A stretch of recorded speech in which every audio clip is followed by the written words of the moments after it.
Hello friends, ரீசெண்டாக நாங்கள் தஞ்சாவூர் பெரிய கோயில் போயிருந்தப்ப அங்கேருந்து ஒரு வெறும் 1/2 கிலோமீட்டர் டிஸ்டன்ஸில் இருக்கக்கூடிய அந்த மியூசியத்துக்கு தான் வந்திருந்தோம். ஆல்ரெடி மியூசியம் பார்த்துட்டு அதுக்கு பேக் சைடு இருக்க இங்கே ஒரு தேட்டர் ஒன்று இருக்குது. இதில் வெறும் 40 ருபீஸ் தான் சார்ஜ் பண்ணுறாங்க. அங்கே போனோம்னா 8D டைமென்ஷனில் ஒரு மூவி காட்டுவாங்க. ஒரு 20 மினிட்ஸ் கிளிப்பு தான். வேறு லெவல் எக்ஸ்பீரியன்ஸாக இருந்தது. அதே மாதிரி ஃபஸ்ட்டு பார்த்த அந்த ட்ரெயினில் போகிறதுக்கு ஜஸ்ட் 20 ருபீஸ் தான் ஒரு ஆளுக்கு வாங்குகிறாங்க.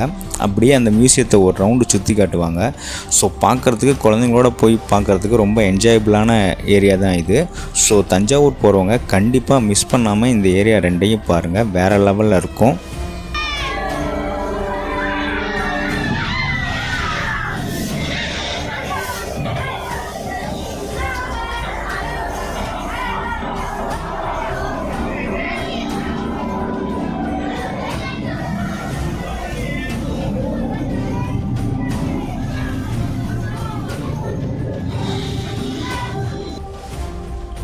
அந்த மியூசியத்துக்கு என்ட்ரி ஃபீஸ்ன்னு பார்த்தீங்கன்னா 20 ருபீஸ் தான் சார்ஜ் பண்ணுறாங்க. அந்த மியூசியத்தை பற்றி தனி வீடியோவாக போட்டிருக்கோம், நம்ம சேனலில் இருக்குது. பார்க்காதவங்க பாருங்கள். நம்ம சேனலை சப்ஸ்கிரைப் பண்ணாதவங்க சப்ஸ்கிரைப் பண்ணிடுங்க. இந்த வீடியோக்கு ஒரு லைக் கொடுத்துருங்க. தேங்க்யூ.